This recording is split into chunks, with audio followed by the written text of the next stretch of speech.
Meus irmãos, abramos a palavra de Deus no Evangelho de Jesus, segundo escreveu Lucas, capítulo 18. Lucas, capítulo 18.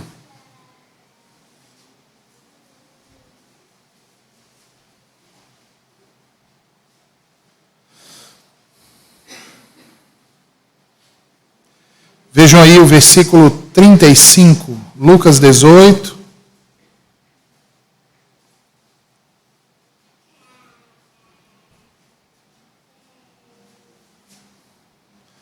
Versículo 35.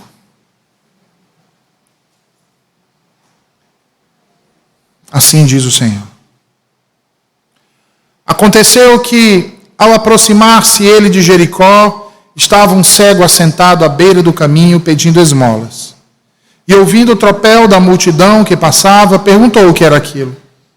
Anunciaram-lhe que passava Jesus, o Nazareno. Então ele clamou: Jesus, filho de Davi, tem compaixão de mim. E os que iam na frente o repreendiam para que se calasse. Ele, porém, cada vez gritava mais: Filho de Davi, tem misericórdia de mim. Então parou Jesus e mandou que lhe o trouxessem. E tendo ele chegado, perguntou-lhe: Que queres que eu te faça? Respondeu ele: Senhor, que eu torne a ver. Então Jesus lhe disse: Recupera a tua vista, a tua fé te salvou. Imediatamente tornou a ver e seguia-o glorificando a Deus. Também todo o povo, vendo isto, dava louvores a Deus. Amém. Vamos orar. Senhor, a tua palavra foi lida e agora será pregada ao coração dos teus filhos. Fala conosco, Senhor. Nos ilumina. Nos ensina as tuas verdades, os teus mistérios.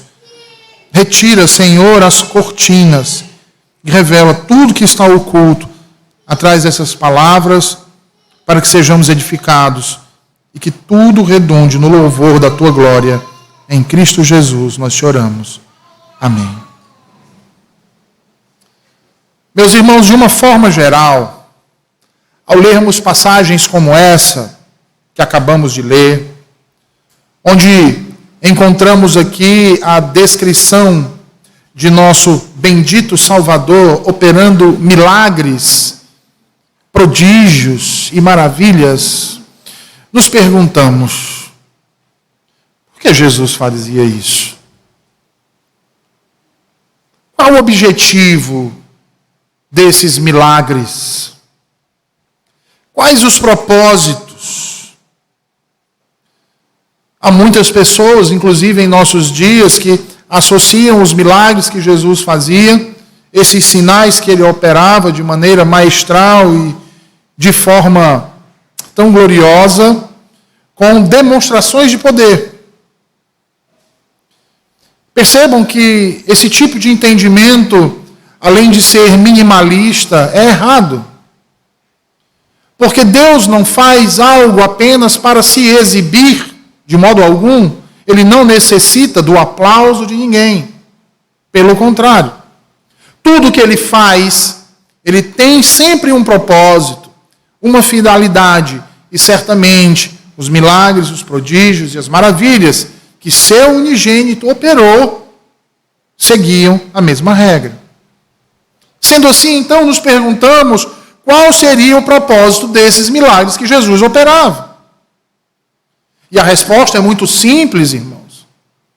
Confirmar que o tempo havia chegado, que a promessa que havia sido feita seria cumprida. E por que nós afirmamos isso de uma maneira tão cabal? Porque os milagres confirmavam que esse Jesus era aquele que havia de vir, aquele que havia sido prometido desde a queda de nossos primeiros pais. Mostravam exatamente que aquele homem oriundo de Nazaré era o Messias. Confirmavam ainda mais Confirmavam que esse homem não era apenas mais um profeta para entrar na lista dos profetas e de homens que foram vocacionados por Deus e receberam um dom maravilhoso, o de profetizar aquilo que Deus os revelava. Não, era também para mostrar que este homem, Jesus de Nazaré, era o próprio Deus. É por isso que, se você prestar atenção, vai perceber que muito dos milagres, que muitos dos prodígios, dos sinais que Jesus operou, estabeleciam assim um paralelo aos grandiosos feitos de Deus na história. Principalmente na história da libertação de Israel do Egito. Observe que na iminência de morte, pelo exército de Faraó, Deus abre o mar para o povo de Israel passar. E no Novo Testamento nos é dito que em uma determinada noite, Jesus e seus discípulos estavam todos num barco e são acometidos por uma terrível tempestade. Seus discípulos se atemorizam a tal ponto que pensam que vão perecer e que vão todos morrer em um naufrágio. Jesus então acalma aquela tempestade de dentro do barco onde eles estavam. Ora, no deserto, o povo que saiu do Egito sentiu fome e Deus fez cair do céu alimento. Do mesmo modo, no monte, os discípulos de Jesus falam que a multidão está faminta. E Jesus multiplica os pães a todos aqueles que ali estavam com fome. E são alimentados abundantemente. O que mostra, irmãos, mais do que uma simples proximidade do filho com o pai, mas uma igualdade. Contudo, nem todos, ou melhor dizendo, a grande maioria, creu que ele era o Messias por causa dos milagres que ele realizava. E esse é outro erro comum, inclusive em nossos dias. Pensar que os milagres eram o que fazia com que o povo cresce que Jesus era o Messias. Não era, irmãos. E eu vou lhes dizer o porquê.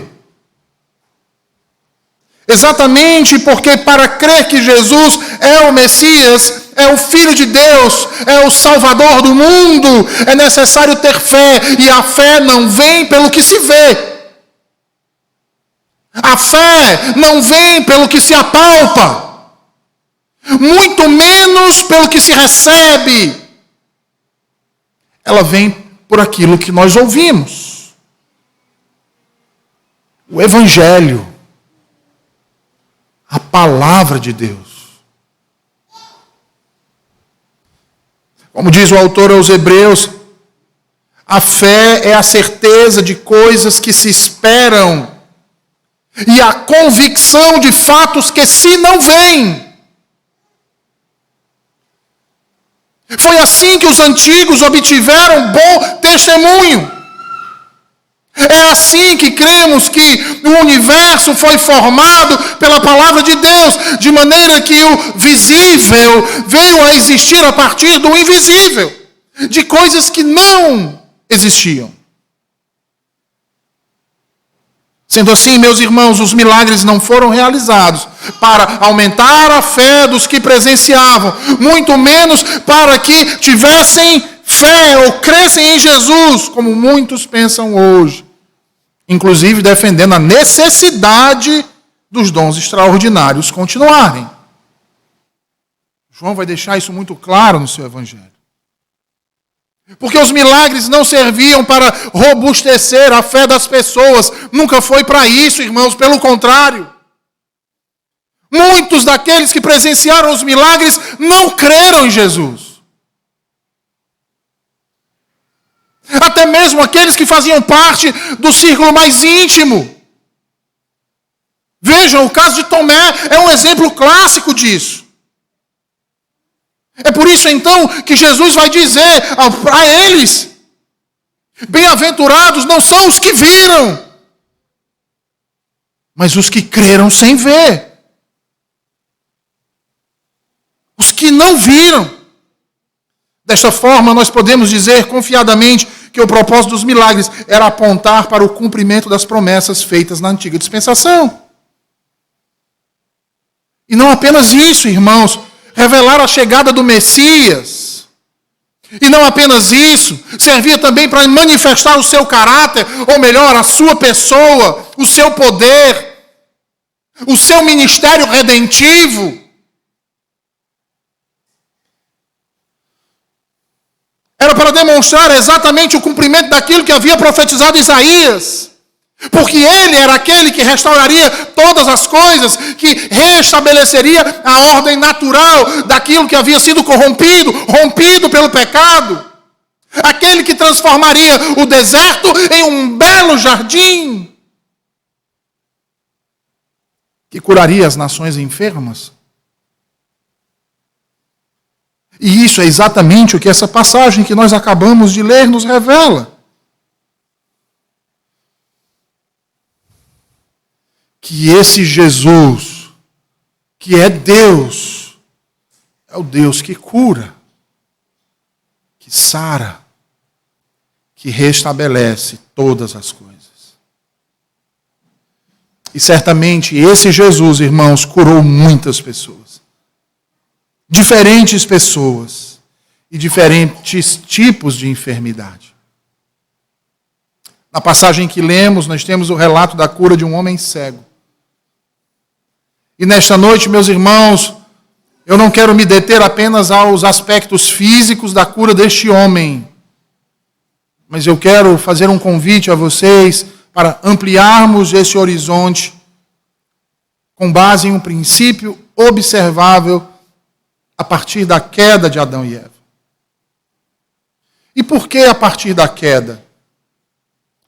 Porque se você bem perceber, desde a entrada do pecado no mundo, a humanidade anseia por cura, por restauração, por consolação, incessantemente.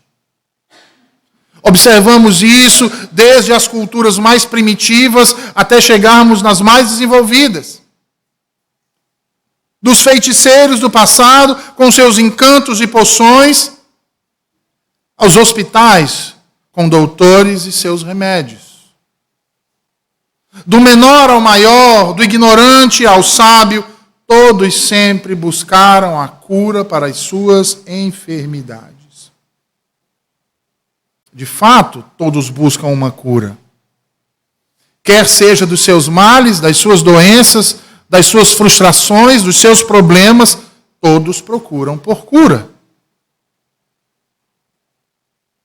Vejam, é isso que faz das seitas neopentecostais estarem com os seus templos abarrotados de pessoas. Eles detectaram uma ansiedade vital na raça decaída dos homens. A busca por cura e se aproveitam comercialmente para assim lucrarem. Mas deixemos as seitas de lado e falemos da nossa realidade. E vejam, irmãos, quem frequenta os cultos de oração vai concordar comigo. Quando nós aqui perguntamos se alguém tem algum pedido de oração, vejam, os maiores motivos de oração são pedidos relacionados a cura. Cura. E por que isso? Porque todos nós necessitamos de cura. Nesse aspecto, nós não somos diferentes deles. Porque nós buscamos por cura. Nós nos abatemos quando estamos doentes. Nos afligimos quando os nossos filhos adoecem. Quando aqueles que amamos perecem. Sofremos quando nossos amigos estão enfermos. Por isso esse texto se faz tão pertinente a nós hoje. Por isso, o milagre que Jesus realizou tem tanto a nos ensinar hoje à noite. E sendo assim, volte para a palavra de Deus, deixe-a aberta, volte para Lucas 18 e veja o que diz o versículo 35 novamente. Aconteceu que, aproximar-se ele de Jericó, estava um cego assentado à beira do caminho, pedindo esmolas.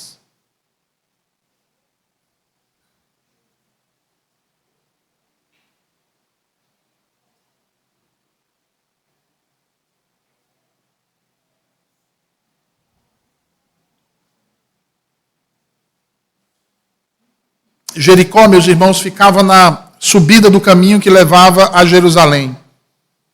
E no decorrer desse caminho, aprove o Senhor em sua providência colocar um pedinte antes de seu filho ser apregoado naquela cruz. Sendo assim, passar por Jericó fazia parte da trajetória do próprio Senhor Jesus ao Calvário. Faltavam poucos dias para a Páscoa. Isso quer dizer que faltavam poucos dias para o grande finale do ministério de Jesus de Nazaré aqui na terra. Jesus estava prestes a ser entregue nas mãos dos pecadores para ser morto. O mestre caminhava para o ápice do sofrimento, para provar da terrível fúria de Deus, da ira, da punição dos nossos pecados na cruz. Isso me leva então a pensar, quando leio esse texto, toda vez que eu leio esse texto, a pensar por que Jesus se deteria no seu caminho, indo para Jerusalém, cumprir com o propósito para o qual ele foi chamado, ao qual ele foi vocacionado, e isso na eternidade, no pacto da redenção. Por que ele gastaria seu tempo curando mais um homem, depois de tantos sinais realizados, depois de tantas curas, depois de tantos prodígios? Porque ele pararia para atender ao clamor daquele cego que mendigava nas ruas.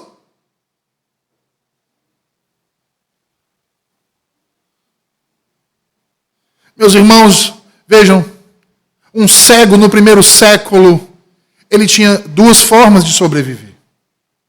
Ou a família o amparava, lhe dando aquilo que era necessário para a sua subsistência, ou ele ia para as ruas pedir esmolas e contar com as misericórdias do povo para sobreviver.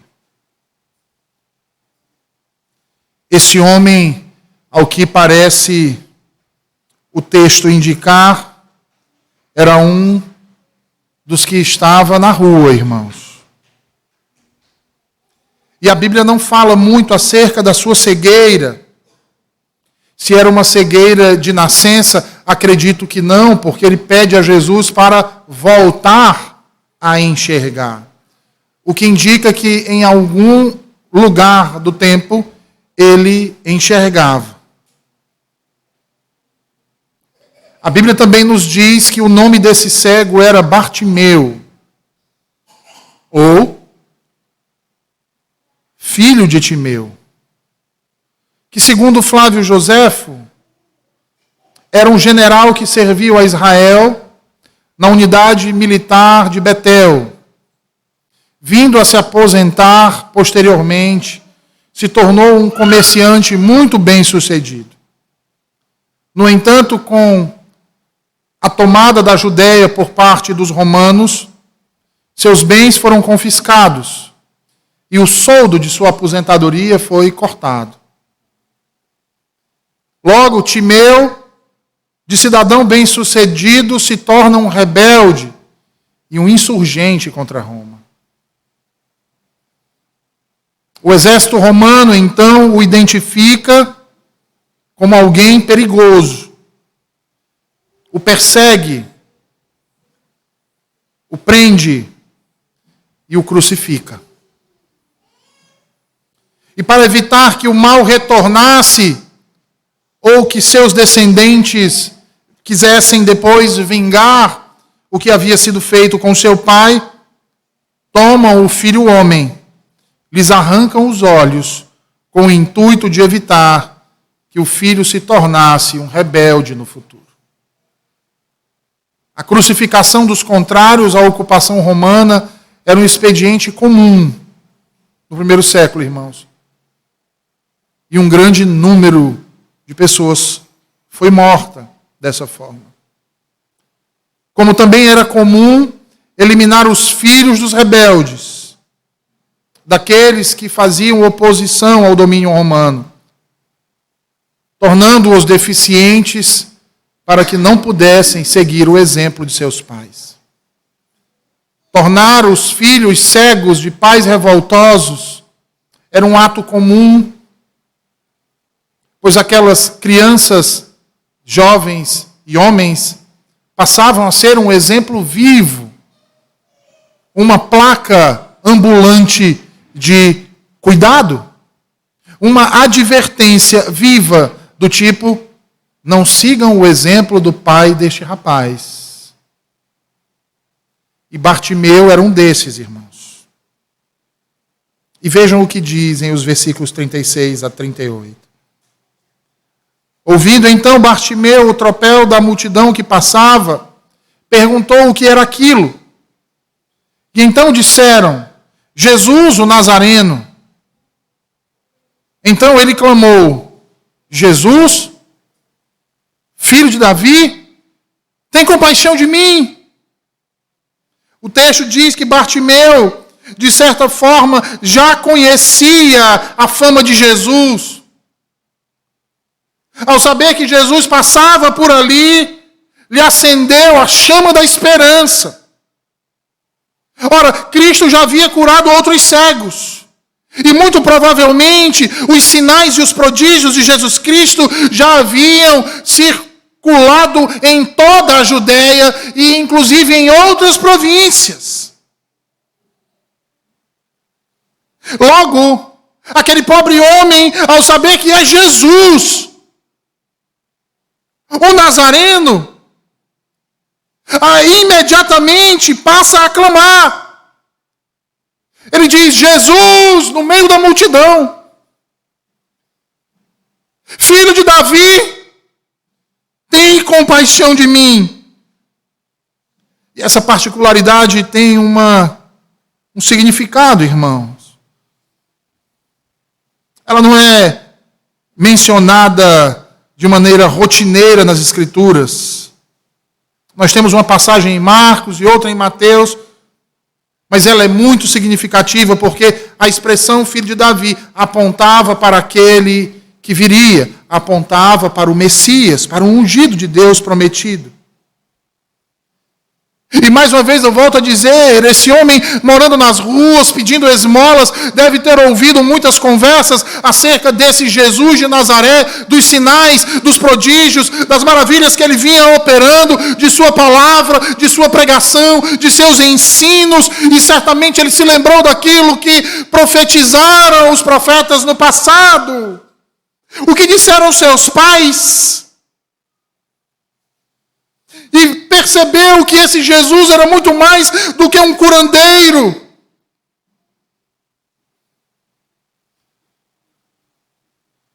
A impressão que o evangelista nos passa é que Bartimeu cria efetivamente que Jesus era aquele que havia de vir. Era de fato o Messias. Por isso, então, o seu clamor incessante, irmãos, por compaixão. Ele quer ser liberto das trevas em que foi lançado.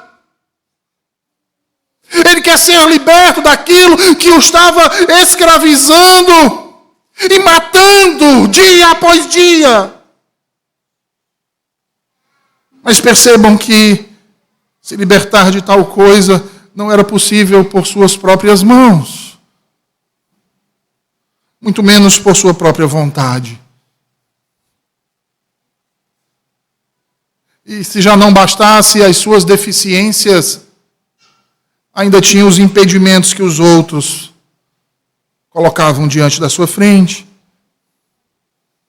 Veja aí o versículo 39, Lucas diz que os que iam na frente o repreendiam para que se calasse.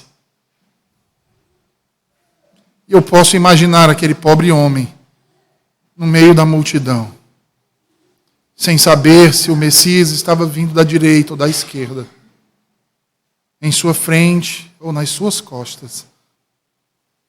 Mas ele só sabe que ele está ali. E talvez ele lembrasse das orações de Davi, de que Deus inclina os seus ouvidos para ouvir a oração do seu povo, e ele clama com todo o seu coração.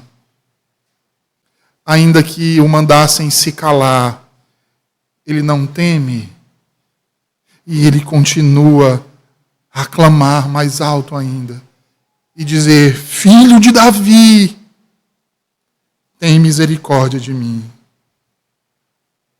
A multidão não pôde deter o clamor daquele pobre homem.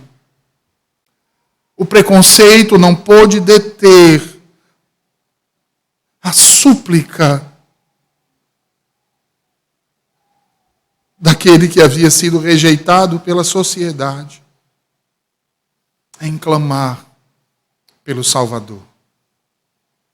Vejam, irmãos, um pedinte é alguém desprezado em nossos dias. Imaginem isso no primeiro século. Ainda mais se tivessem uma deficiência como a que ele tinha, os olhos arrancados. Logo se entendia que ele era um pária, um maldito, pelo pecado dele ou pelo de seus pais, mas um maldito, impuro, indigno, e por isso tentam lhe calar.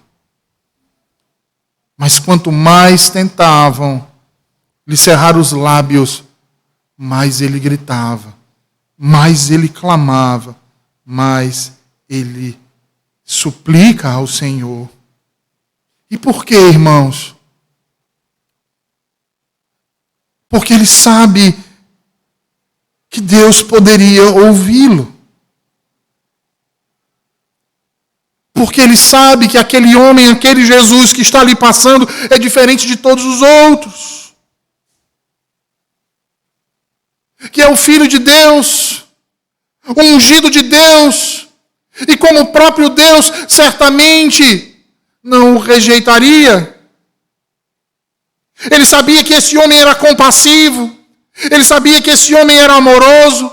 Ele sabia que esse homem era misericordioso, bondoso, sabia que ele era poderoso, mas sabia, acima de tudo, que ele veio trazer libertação, que ele veio trazer salvação, que ele veio reintegrá-lo aonde ele pertencia, que era o reino de Deus. E logo o Senhor o ouve. Vejam aí os versículos 40 e 41. E o manda chamar. Diz assim: então parou Jesus e mandou que lhe o trouxessem.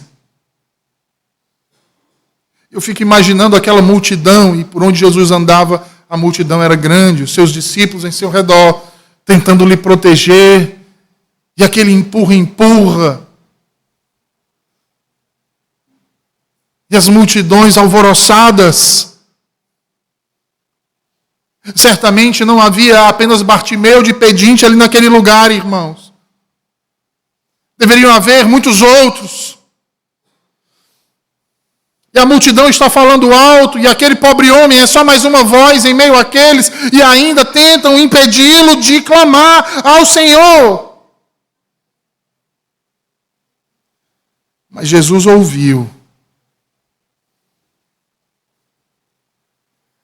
Ele para e diz: tragam a mim.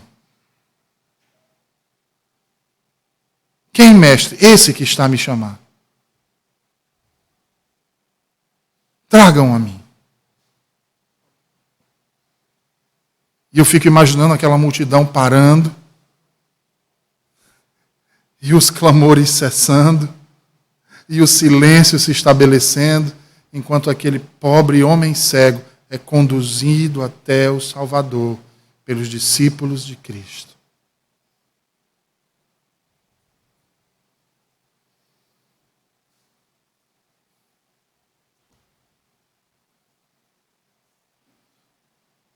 E Jesus olha para ele e pergunta: Bartimeu, o que queres que eu te faça? E aquele pobre homem responde ao mestre. Veja, ele diz: Senhor, que eu torne a ver.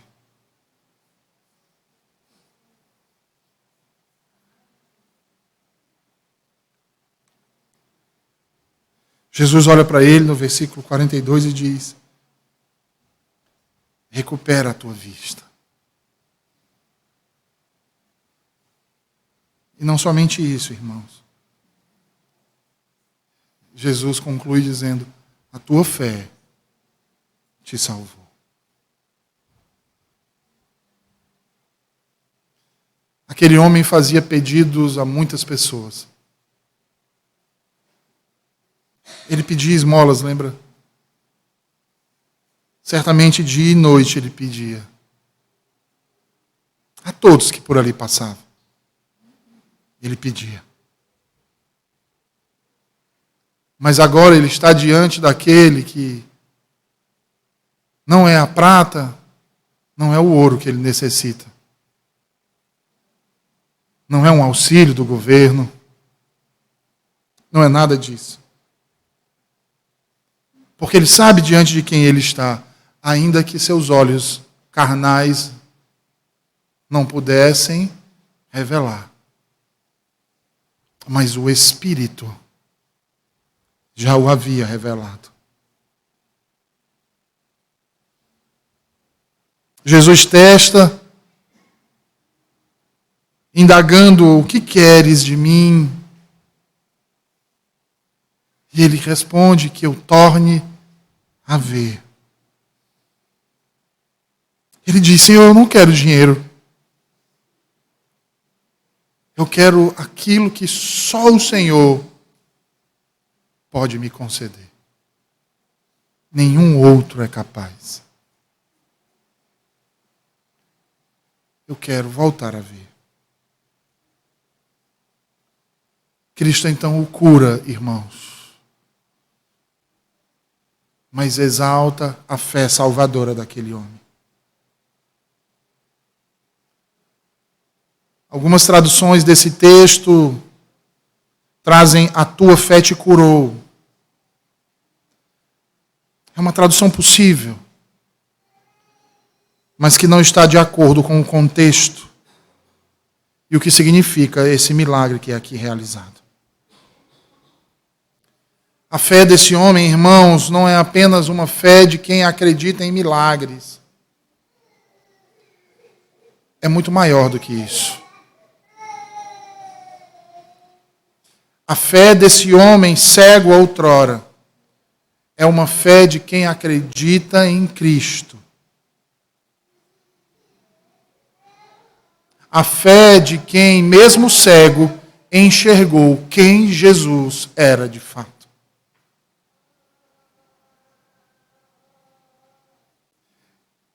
Porque primeiro ele enxergou Cristo da forma que olhos carnais não podem enxergar.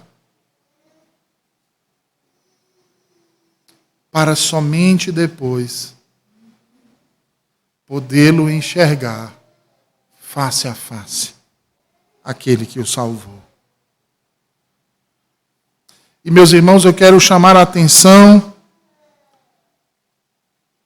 acerca do que Jesus diz. Pois quando ele exalta a fé, ele não está querendo dizer que é a fé quem cura. Porque a fé não é geradora de milagre. Ela é apenas um sinal que aponta para uma apropriação de uma bênção maior e mais completa. E o que eu quero dizer com isso é que, veja, nem sempre Jesus curava quem cria.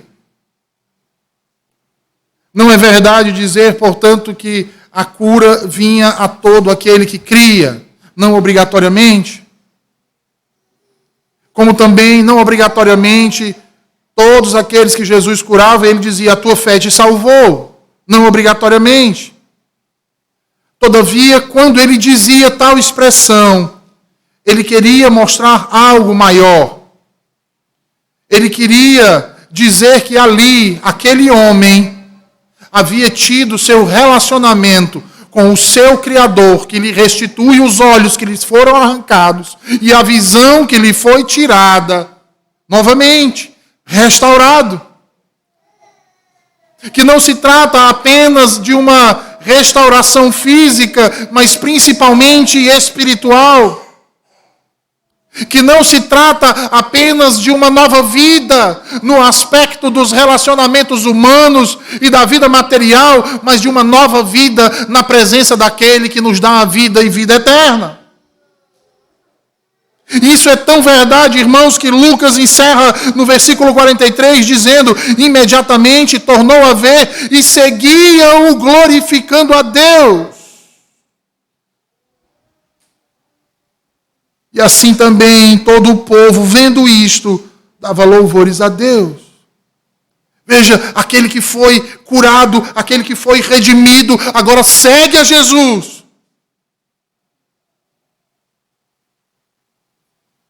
Não apenas porque ele o curou, mas por quem ele é.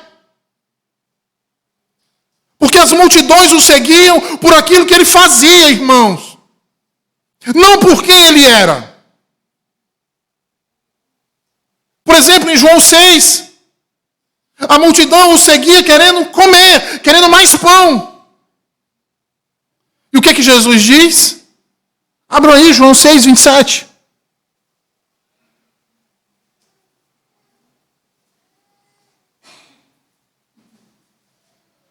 João 6, 27.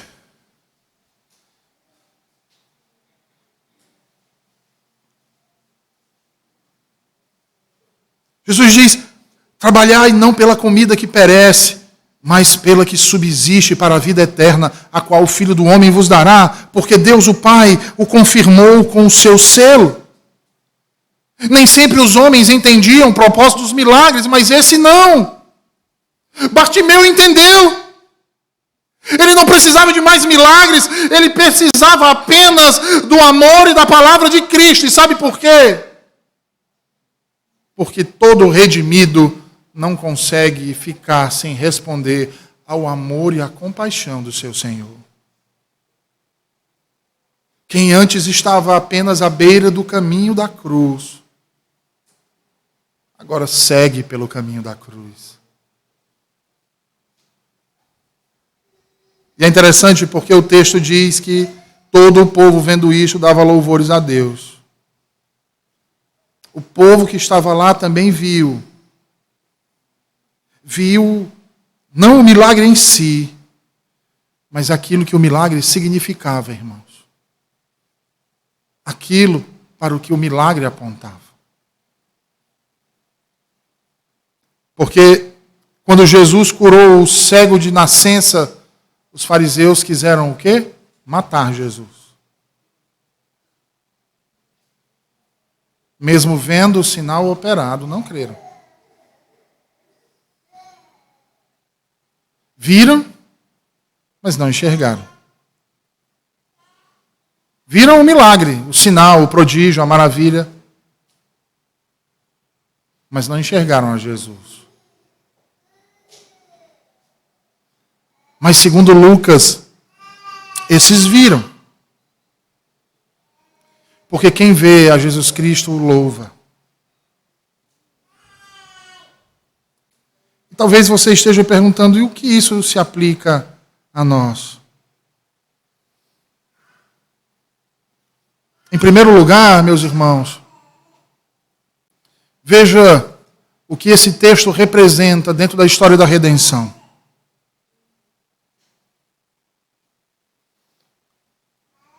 De modo algum nós queremos negar que Deus ainda faça milagres, e muito menos que Ele use de misericórdia com nossas enfermidades. Não. Pelo contrário, em todo o tempo e o tempo todo, o Senhor continua sendo poderoso e compassivo. Mas não podemos atrelar isso à salvação, irmãos. Porque aprendemos hoje que esses milagres tiveram propósitos específicos na história. Sendo assim, muitos têm dúvidas se podemos pedir por milagres ainda hoje. Se podemos pedir ao Senhor que cure fulano ou beltrano. Ou quem sabe de pedir o dom de cura. Certamente nós podemos pedir que Deus cure. E Deus pode ouvir nossas orações. Como ouviu diversas vezes que aqui clamamos ao Senhor. E curar. Deus ainda pode realizar coisas extraordinárias, sem sombra de dúvidas, irmãos. Mas Deus não precisa mais nos dar esse tipo de dom, como se tivesse que ainda nos provar quem de fato Ele é. Para que através do dom nós viéssemos a crer nele. Porque, como foi dito aqui, a fé não vem pelo milagre operado. A fé vem pelo ouvir a palavra de Deus. É assim que somos salvos. Pela fé. Os apóstolos demonstraram dons de curar. Sim, evidentemente. Para ratificar seu chamado especial de estabelecer a igreja. E quanto a isso, a própria Escritura testemunha. 2 Coríntios 12:12. Paulo vai dizer, pois as credenciais do apostolado foram apresentadas no meio de vós, com toda a persistência por sinais, prodígios e poderes miraculosos.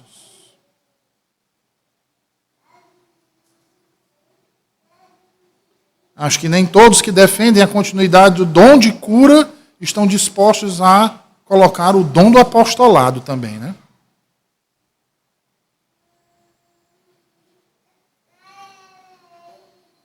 E ainda devo lembrar o que diz o autor aos Hebreus, e que foi lido aqui mais cedo, como escaparemos nós se negligenciarmos tão grande salvação, a qual, tendo sido anunciada inicialmente pelo Senhor, foi-nos depois confirmada pelos que a ouviram, dando testemunho juntamente com eles por sinais, prodígios e vários milagres e por distribuições do Espírito Santo, segundo a sua vontade. Acaso carece a palavra de Deus ainda de confirmação, se é verdade ou não, irmãos? Depois de tudo isso, a palavra de Deus está sempre em xeque.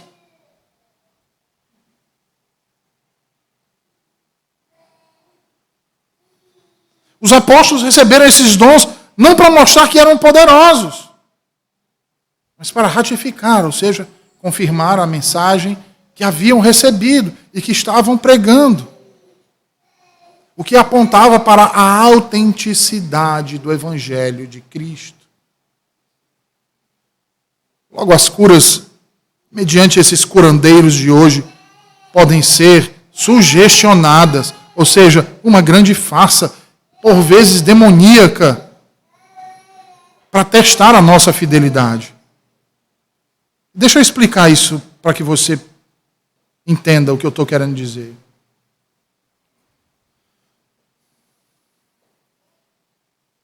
Quando você tem por motivação ir para um lugar,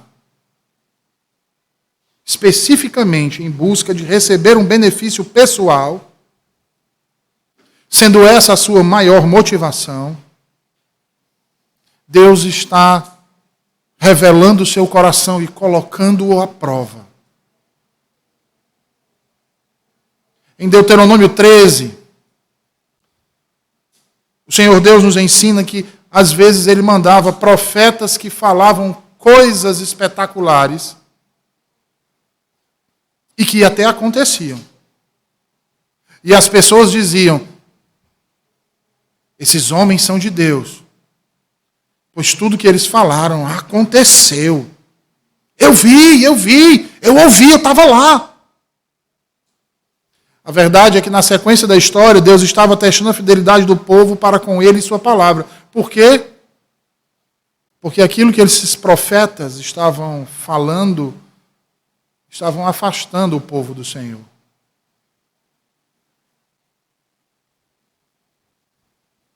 E a verdade é que pessoas que andam atrás dessas coisas não crescem no amor por Cristo.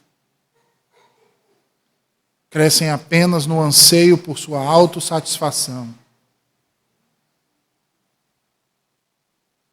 E essa é uma grande evidência de que estão sendo provados e reprovados em sua fidelidade ao Senhor. É por isso que não devemos ir atrás disso. Antes, devemos sempre olhar para a soberania de Deus. Soberania é essa que nos faz pensar: onde Jesus exerceu o seu ministério, irmãos? Na Ásia? Foi na Europa? Já sei, no continente americano. Junta aí a América do Norte, a América do Sul.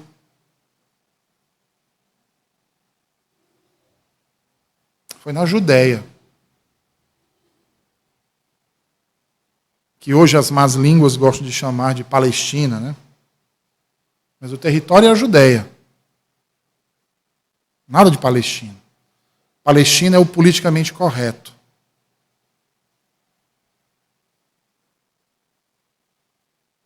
Se você comparar a Judéia a outros territórios que existiam de outras nações no tempo, você vai ver que era um minúsculo território. Já parou para se perguntar por que em um minúsculo território e não num território gigantesco? Quantos milagres ele não poderia ter feito? Quantos prodígios? Quantos sinais? Certamente em um território maior ele seria muito mais visto.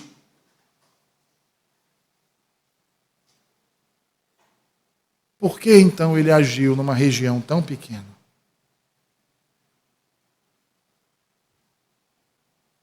Porque Deus age conforme os seus propósitos e conforme o conselho da sua vontade, não dos nossos propósitos, nem da nossa vontade. Na verdade, por vezes ele nos frustra, propositalmente,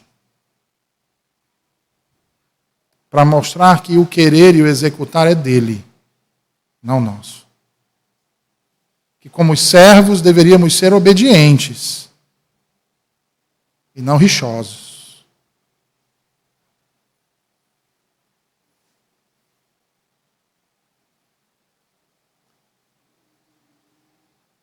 Também nos ensina que Deus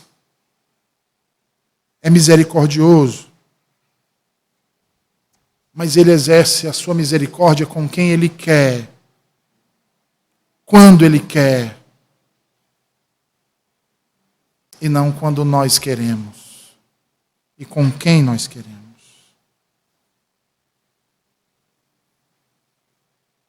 Veja, Jesus nem sempre curou os seus discípulos.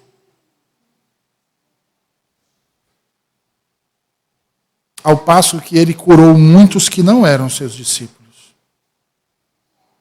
Lembram dos 10 leprosos? E o que isso quer dizer a nós? Que Jesus pode sim curar um ímpio de um câncer, mas não curar um crente. Isso não faz Deus perverso e nem mau.